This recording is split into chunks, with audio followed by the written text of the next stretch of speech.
You're listening to Sox in the Basement, a production of the Broadcast Basement Limited, where every show is 30 minutes of good and comes from a basement bar on the south side of Chicago. Pull up a stool, pour a cold one, and join us right now for Sox in the Basement. Heard everywhere podcasts can be found, and always at soxinthebasement.com. I don't know if you've noticed this before, Ed. In all the years when we were doing terrestrial radio back in the 90s, when it was fun to do it, and then during the time that you've been with me here on Sox in the Basement, sitting here doing the podcast for fans, by fans, quickly approaching our 500th episode here at the 9-foot homemade oak bar. Even the podcast we don't speak of anymore that we did for 10 years before this one? No, we definitely don't speak of that in any way. But throughout that entire thing, I think you would say I'm kind of a perfectionist. Like, I hate when something goes wrong on my show. Yes, to the point where you preemptively tell people when I am producing the show at times, just so nobody thinks that you screwed up, anticipating that I'm not going to do it as well as you do it. Even though I was literally your producer and was the guy that produced everything back in the day. Right. So in short, I'm kind of an ass when it comes to it. So here's what happens on the last show. I totally screw up. And it's driving me nuts. It's been eating me up ever since the show that came out. And if you didn't hear the show last week, you're not going to find the mistake, because I've gone back and fixed it twice, because that's how I am. First, what happened is I wrote down all of my notes before the show as to what I wanted to hit on, and somehow screwed up Bob Nightingale and John Heyman. So the first 100 people that listened between 1 o'clock in the morning and about 6 a.m., because most people, luckily I was up early. I'm sitting on the toilet, I'm flipping through my phone, and all of a sudden I think to myself, wait a minute, did I say Bob Nightingale said that on the score instead of John Heyman? And I'm running downstairs and re-recording a sentence so I can fix it for everybody else, and then waiting for it to be... toilet paper on your foot and the whole 9 yards. Oh yeah, and waiting for it to be distributed, and then I'm just miserable. I can't go back to bed. My day has started earlier than I wanted to. I'm aggravated. I'm walking around. I'm just ticked off that I screwed up the beginning of the show. It just annoys me. We're going to get thousands and thousands of downloads off of that. And the first 100 people heard it, and I'm angry about it, right? So now, as the day goes on, I have to go teach a class on podcasting. Think about how ridiculous this is. I'm at the Evergreen Park Library doing a free class. There's like 25 people in the room, and they're there like at different levels of podcasting, and they came to see me talk about how to do a podcast, how I do what I do, give them kind of a tutorial, answer their questions. It was a fun class, and halfway through it, I bring up that episode specifically in my editor that I had brought there so I could put it up on the big screen.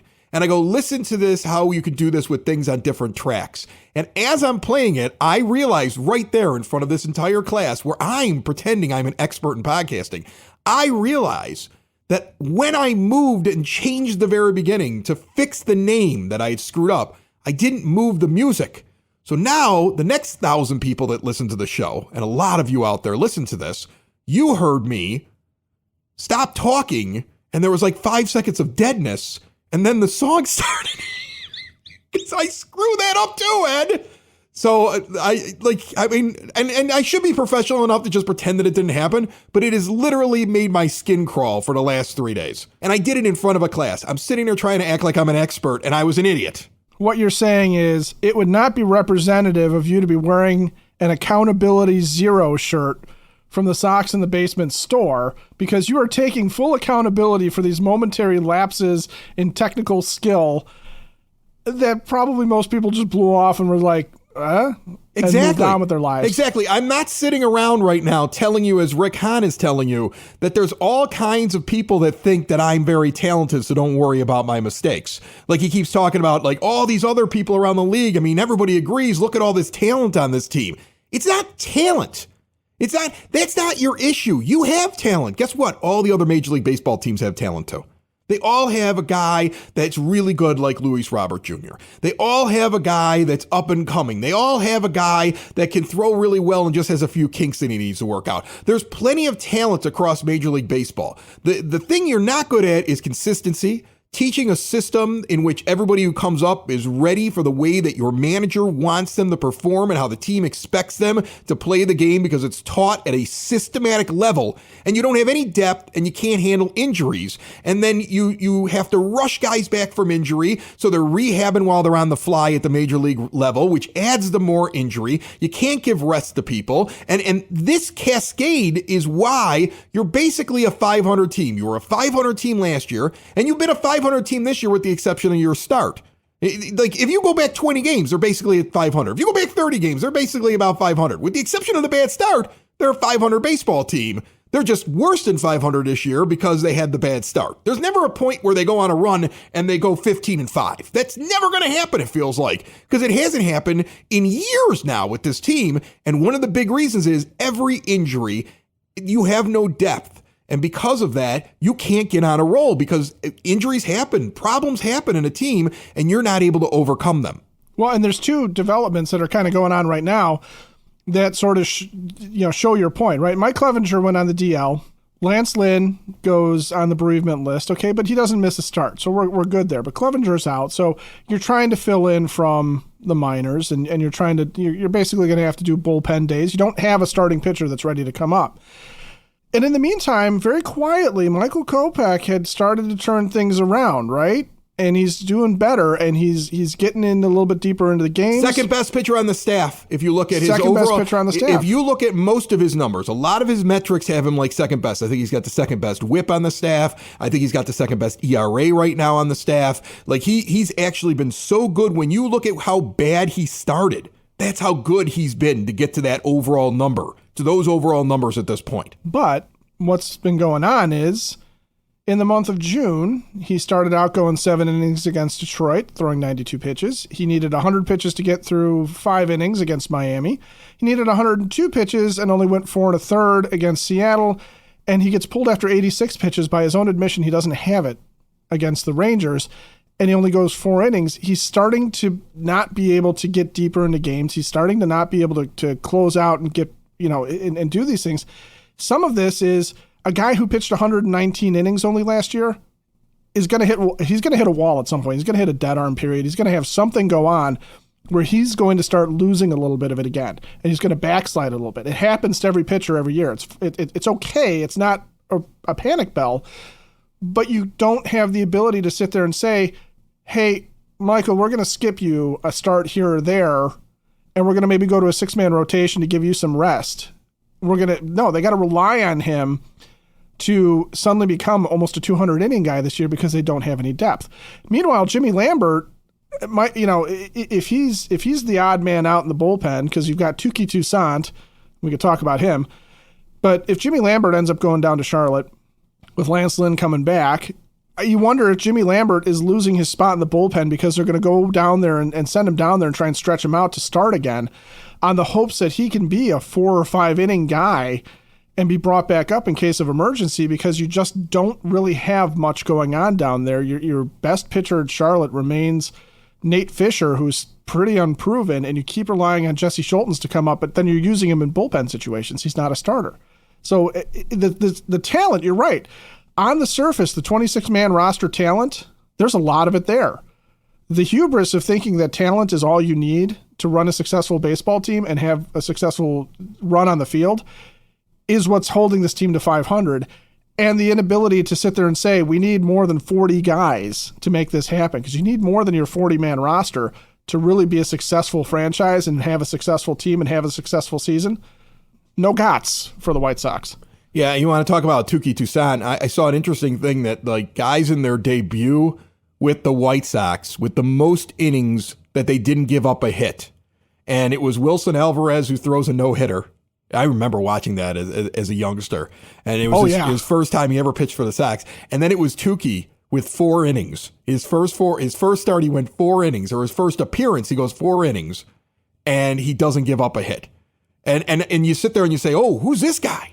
Who is this guy? I'll tell you who he is. He's a guy I've been chasing in fantasy baseball for years, where I see him and he's keeping guys off base. He's got a low whip. He's got a pretty good ERA. He's got really good metrics, and he goes on a run for about 3-4 weeks as a starter, and you're like, oh, he's going to be awesome. And then he completely falls apart. And then he goes to a different team, and he does the exact same thing. Then he completely falls apart. And then he ends up down in the minors, and then he gets used as like a relief pitcher. And that's why he's in the bullpen. And hopefully he's an effective reliever. It'd be nice to see him finally figure out that role. But please, stop printing up the Tuki Toussaint t-shirts and memorabilia so quickly. It was a really nice 4-inning appearance. But let's not start thinking that Rick Hahn, the scouting department, figured something out suddenly, because the track record doesn't suggest it. Not for a guy who's on his 4th franchise. No!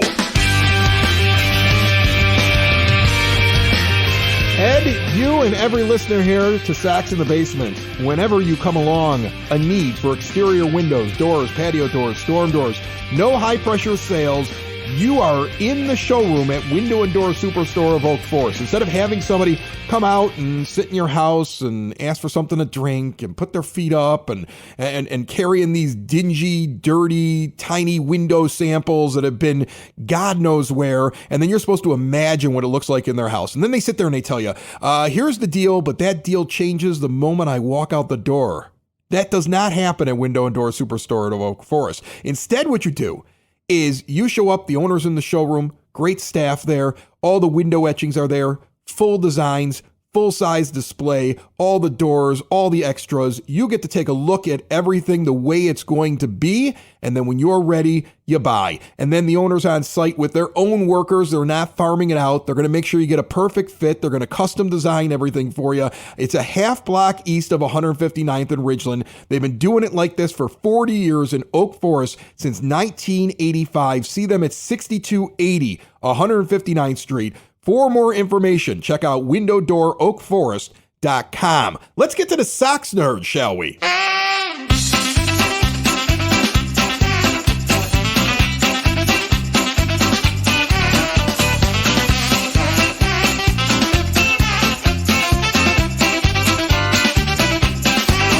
All right, Chris, here come the big bad Boston Red Sox. And I must say, there is a little extra buzz around the ball yard when the Red Sox come to town. The fact that Boston traditionally travels well certainly adds to the atmosphere. The White Sox, as I like to call them, have won the season series the last 2 years from Boston, and that hasn't happened in 7 seasons. The last time the White Sox won 3 straight season series from the Red Sox was when they won 4 in a row from 1962 to 1965, in an era when the teams played each other 18 times a year. If you're looking for a pick to click this weekend, how about Luis Robert Jr.? Good old number 88 has flashed 366, 395, and 561 with 9 RBI in 10 games against the Red Sox. I really hope Tim Anderson is back for the weekend. He destroyed the Red Sox last year, hitting 476, which was the Sox' best output against Boston since Paul Konerko hit 478 in 2012. It'd be nice if Lance Lynn got a start this weekend as well. The big guy is 2-1 with a 2.05 ERA in 8 games against the Red Sox. Who should you stay away from? How about Gavin Sheets, who is the worst hitter in White Sox history against Boston? Sheets has the most White Sox at-bats against Boston. That's 18 without a hit. It may be hard to stay away from Sheets on the final day of the series, though. For some bizarre reason, Sheets plays great on Sundays, hitting 367 with 2 homers and 5 RBI on the day. On every other day, Sheets is batting a paltry 206. It may not be a bad idea to skip Dylan Cease in the series. The right-hander is 0-1 with a 9.98 ERA in 4 starts against Boston. With the exception of 2020, the Soxes have been playing every year since 1901. So there's a lot of history between these charter members of the American League. Babe Ruth hit the first of his Sox opponent record 98 home runs for the Red Sox on July 12, 1919 at Comiskey Park. Speaking of Ruth, he was the final out when the White Sox clinched the pennant with a win against the Red Sox on September 21, 1917.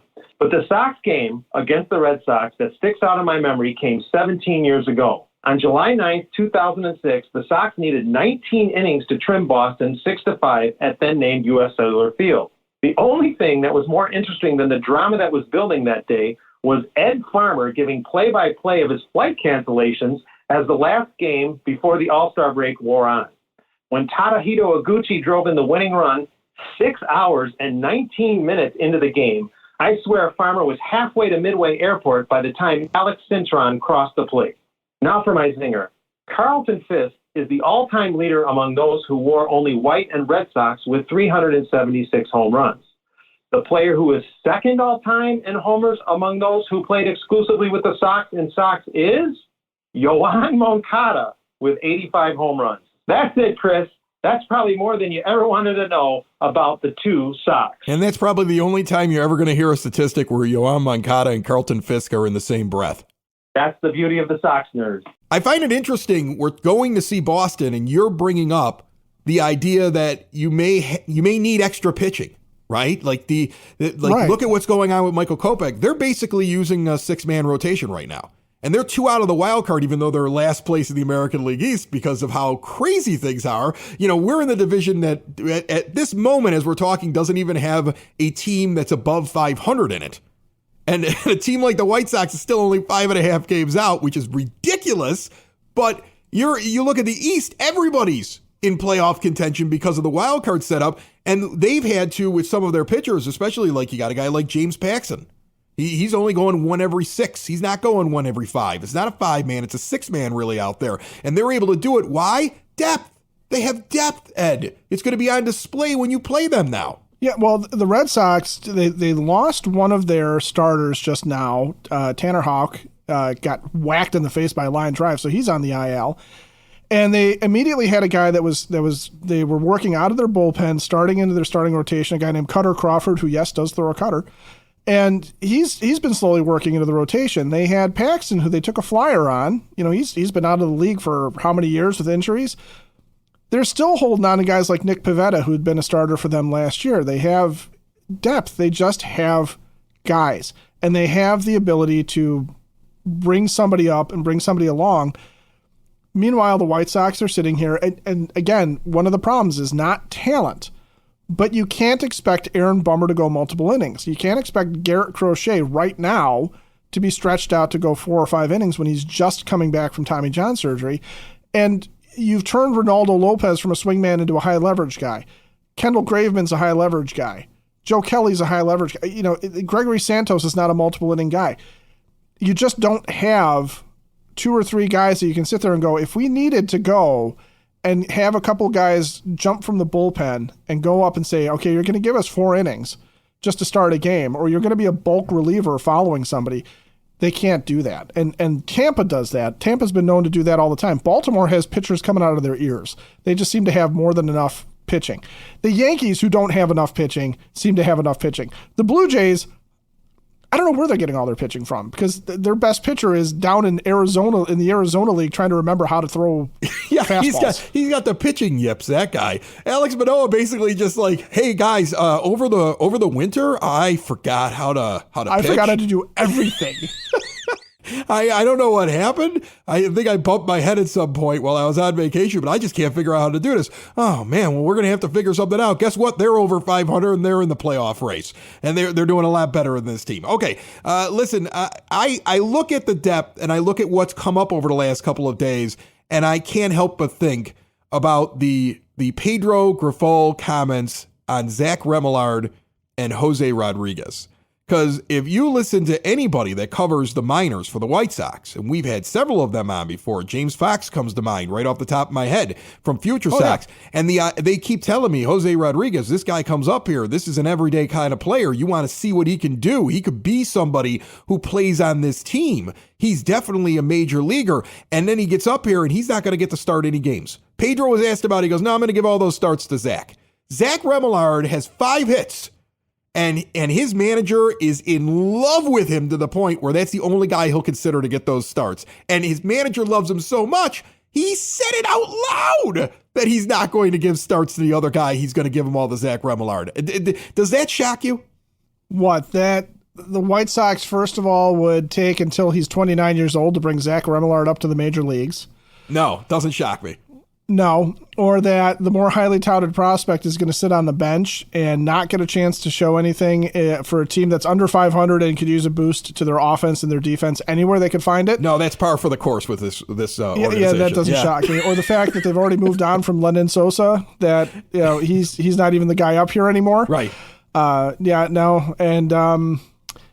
mean, Zach Remillard, I gave him some love coming out of spring training. He had a good spring training, and I said, look, if you're looking for a guy who can play all over the field and you want to have a utility guy in your bench, Remillard has done that in the minors, played pretty well all over the field, infield, outfield, whatever, had a good spring. I don't think he's an untalented guy, but he's not. He's a little like Romy Gonzalez. He's not really ever been a prospect per se. He's a minor league guy that probably has enough talent to do something in the majors, but will not be a star in all likelihood, unless he's discovered something amazing in the meantime here, in which case, good for you, Zach Remillard, and good for the White Sox for letting you go in the offseason.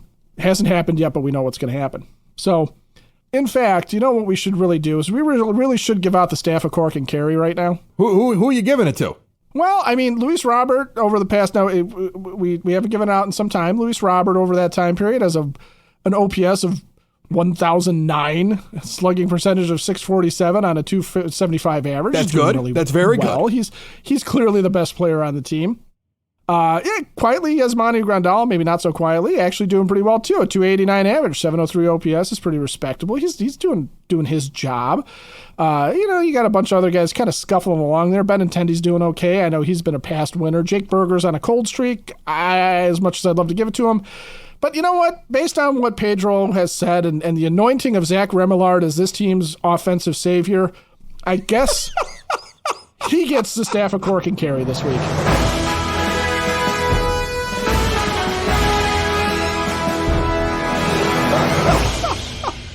He's got a 294 average. He is doing well in that regard. He has not struck out a whole bunch. Hold on a second. He's got a 294 slugging percentage, too. He's like Nick Madrigal, but not as good. At least in this small sample size. He's getting the Staff of Cork and Kerry. He might be smarter on the base pass than Nick You know Madrigal. what? He might be. And I don't want to put the guy down. I just think it's crazy for the manager to just basically say, this is my guy and this isn't my guy after only a couple of games with one guy and not even getting a look at the other guy. But then again, and that's ridiculous. Absolutely par for the course. It's completely expected. But look, in terms of Zach Remillard being a worthy holder of the Staff of Cork and Kerry, honestly, a minor league journeyman who comes up and, gets a bunch of hits and is hitting 294 and gets some playing time. This might be his moment in the sun. So let him have the staff too. I mean, just for nothing else, good for you for sticking with it and getting up here, pal. All hail Zach Remillard, the holder of the mighty Staff of Cork and Kerry.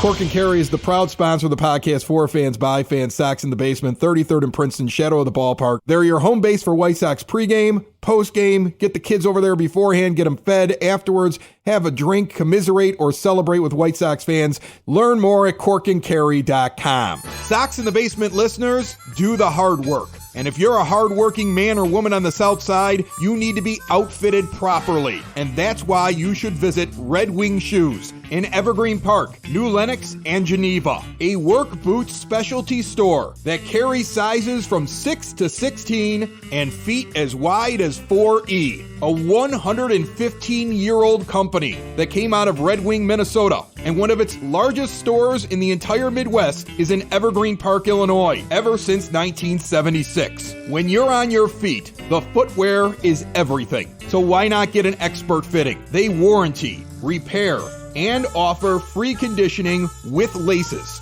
And they also carry Carhartt work clothing as well. Located at 3347 West 95th Street in Evergreen Park, Illinois, at 208 East Maple Street on Route 30 in New Lenox, or at 1749 South Randall Road in Geneva. Visit them today. You work hard. You've earned it. Red Wing Shoes. All right, so I don't think Zach Remillard is good enough to be in the All-Star consideration. I'm pretty confident in that. Luis Robert, I would say not. No. Luis Robert Jr., who you mentioned, is definitely in it. In fact, at this moment, I believe he's a shoo-in. He's not going to get the fan voting, but if he's not on the roster, it would be just an absolute travesty. Okay. I was going through some of his stats here, and I was just kind of like, I was just kind of curious, like, where is everybody sitting when we're looking at the All-Star game? Like, who's going to be the White Sox rep? Who can I realistically say probably an All-Star? He's third in the American League right now in home runs. He should be in the home run derby if he wants to go be in it. He's ninth overall in the American League in OPS. He's an outstanding defensive player. You can't even question that. And when you compare him against actual outfielders, because Shohei and Yordan Alvarez are really DHs. If you compare him against actual outfielders, only Arozarena and Yoshida, I think that's it, and Austin Hayes, those three are the only three that have a higher OPS than Luis Robert Jr. So, I mean, like, that's the guy. That's who I'm expecting to be in the All-Star game. I had somebody tweet at me after the last episode with Ashlyn Berger, talking about her efforts to get her husband Jake Berger into the All-Star game. Cute story, but he's not an All-Star. Well, at the time that the tweet was made, he was 10th in the American League in OPS. Right now he's 13th because, as you said, he's kind of on a cold streak. But he's still in the picture there. And when you take a look at what he's doing in terms of home runs, he doesn't even have the official qualifying at bats because of the way the White Sox have used him. He's only got 187, where a lot of the other guys on the list around him are at about 250. And in 187 at bats, he's got 16 home runs, and that places him sixth right now in the American League. So when I look at it, I don't think he's home run derby eligible, or a lot of guys would have to turn it down because you're going to use American League and National League. He's not even in the top 10 there. Okay. But in the American League, he's got the right numbers where you could make an argument, at least a guy that comes in like at the end for like an injury replacement or something like that. When I look at pitchers, though, Ed, I can't find anybody. The closest thing is Lucas Giolito. He's nowhere near the top 10 in any major categories. You can't even make an argument. He doesn't have the wins. He doesn't have the ERA. He doesn't have the walks and hits per innings pitched. He doesn't have a lot, and very many metrics at all that come close or get him anywhere close to the top 10 pitchers in the American League. So, I mean, I would think the only arm you could possibly see is, let's say, Liam Hendricks is healthy and they want to bring him in because it's a great story. But in terms of pitchers, I don't see it. So it's really Luis Robert Jr., and then you should be rooting for that second guy getting in. Most likely, the best chance, I would say, of being the second guy getting in is Jake Berger. Well, I mean, based on that, when you're talking about ranking against other American League players, and that's what the All-Star game is, yeah, he's... How can you argue against him other than the fact that he's basically been used as a part-time player? Okay, you could sit there and say, well, what about, say, Dylan Cease, who is still top 10 in strikeouts, but he has a 4.22 ERA. He's really not doing well, and Lance Lynn's ahead of him in strikeouts, and his 6.51 ERA is not going to make him an all-star. You don't have anybody on the staff that's really standing out. I could see Michael Kopech, honestly, being in the conversation. Yeah, but he's got 3 wins. Giolito. I know win is a stupid stat, but they're not going to put a guy in that's got an under 500 record. And is fringy at best. And an ERA over 4. Right. That's what I'm saying. Like, if you're talking about guys turning it down and somebody making an appearance that comes to the, a bunch of these pitchers aren't going to get involved in the All-Star game because they appreciate the nomination, but they don't want to actually appear. Kopech is a guy that maybe falls down on that list. Well, I think Giolito has got the best out of all of them, but he's outside the top 10. But I think Giolito has the inside track. He's probably got the two of inside them. They're right track. next to each other in almost every stat. Giolito's just a little bit better. I think wins is a stupid stat when it comes to starting pitchers because it's all relative, right? Like, I enjoy a guy who can go out and get 20 wins. Don't get me wrong. You figure out who's a really good pitcher when they're on a bad team. Not because of their win-loss record. You look at how many guys they put on base, how many runs they're giving up, what their fielding independent pitching are. All those things are far more important. But, you've got McClanahan for Tampa Bay with 11 wins, and Eovaldi's got 9, and Cole's got 8. And you got Zach Eflin with 8. He's 8-3. Kyle Gibson's 8-4. Dean Kremer, is it Kremer with Baltimore? I mean, he's so new, I don't even know how to pronounce his name. I'm going to go with Kremer, even though phonetically you would say Creamer, because there's only one M in there. But I'm going to go with Kremer. I'm guessing that's how they say it. 8-3, okay? You got a lot of guys in here with ERAs that are below 3. You got a lot of guys with whips that are sitting at 1.10 and below. You got a lot of guys with really good fielding independent pitching numbers. And you have this whole group that's sitting up there, and they're well above the best White Sox pitcher. So I think, you look at Luis Robert Jr., you can make a slam dunk case. This guy's an all-star, right? So he's He deserves to be there. He's not on there just because the Sox have to send a representative. He's an all-star. I don't know if you're getting anything else on the team. And if you are, I would say you got a better chance with the guy who's got almost 100 less at-bats than him and only 2 less home runs in Jake Burger. That's the closest thing you have, is what I'm saying, as a guy that if you're trying to root for a second guy to get in. Now, I know there's a lot of fans out there right now who are like, who cares? Stick a fork in the season. I love the comments. Do you ever look at this on social media? Yeah. There are people who are hate watching this team. And look, I get aggravated with the team, and I want them to clean house. I saw a thing online the other day where I was asked, where the question put out to everybody was, do you want this team to still win the division? And my answer was yes. I would love for them to win the division. I would love to see something improbable where they end up a game over 500 and win in the worst division race ever in the history of Major League Baseball, right? And then they get destroyed probably in the playoffs. But I would love to see them win it. Life is short. Go win it. But if they're not going to win it, I would love to see them lose by a lot. Because if you're not going to get into the postseason, lose by a lot. So finally something happens up there in that front office and there's a bloodletting. That's how I feel as a fan while I'm watching the thing. But I can still sit there and watch it and appreciate some of the players that are in it. There's a lot of people, no matter what you ask them, are like, I don't care. Hate this team. Hate everything about it. Not watching them anymore. I think I'll start watching the Cubs. I'm so sick of reading this stuff. Honestly, we get it. You're angry. Unfortunately, they're not going to let the fan base take a vote, and that's going to determine what Jerry does. Because Jerry doesn't care about any of you. He never has. So it doesn't matter how aggravated you are. So, I just don't get that. Do me a favor, everybody. Just stop picking on your fellow White Sox fans out there. Because I do this. I scroll for about 20, 30 minutes a day. I get bored with what I'm doing. I start looking through all the different postings and all these different Facebook pages and stuff like that. Look, it ain't the guy's fault who's excited about something that happened with the team that you're mad at Jerry Reinsdorf. Give the fan a break. Now, again, if he's a fan that gets in there and tells you that Jerry's great and Rick Hahn's doing a wonderful job, have at it. Tear him apart. Well, and for things like the Jake Burger debate that we're having here about whether or not he's somebody that merits potential all-star, it's your opinion, it's my opinion that he does. Okay, so we agree that a guy who's got 16 homers and almost 100 less at-bats than anybody else around him in the top 10 of home runs in the American League, other than Aaron Judge, who, by the way, his official at-bats are deflated by how many walks he has, and he's been injured as well. We're sitting here saying one of the good things that as Sox fans we should all be able to agree on is the story of Jake Burger, okay? This guy who is not necessarily a front office favorite, this guy who has fought his way onto the team, this guy who has provided some highlights with the 16 home runs, this guy who, if he had been playing every day, if he had enough qualifying at bats, by the way, his 832 OPS would be in the top 15, and his 551 slugging on the year would have him third in the American League, but he doesn't have the sufficient number of at bats to qualify for those. We're just saying, hey, he's wearing a White Sox uniform. Let's rally around Jake Burger because he represents something good on the season, even if the season itself is lost, even if the season itself really should be, like you said, end in a bloodletting of the front office. And it should, instead of going from a mild disaster, it should go to Hindenburg levels of disaster.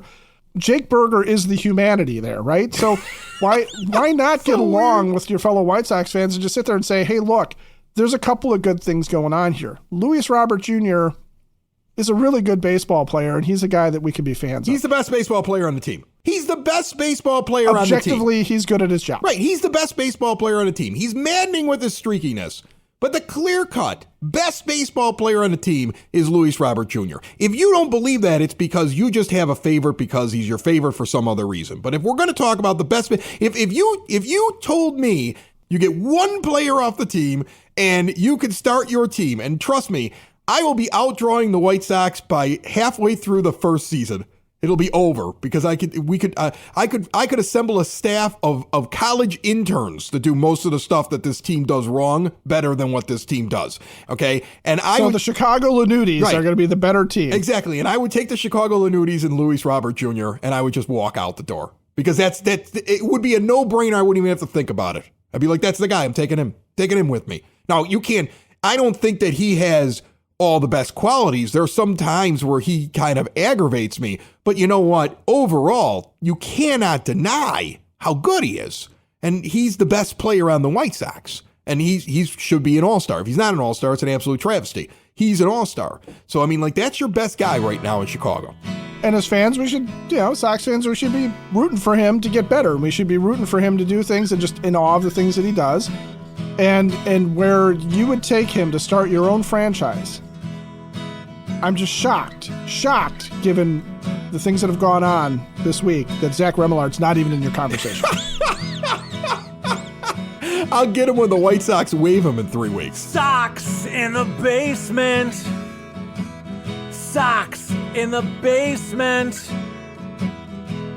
Sox in the basement. Sox in the Basement. Heard everywhere podcasts can be found and always on soxinthebasement.com.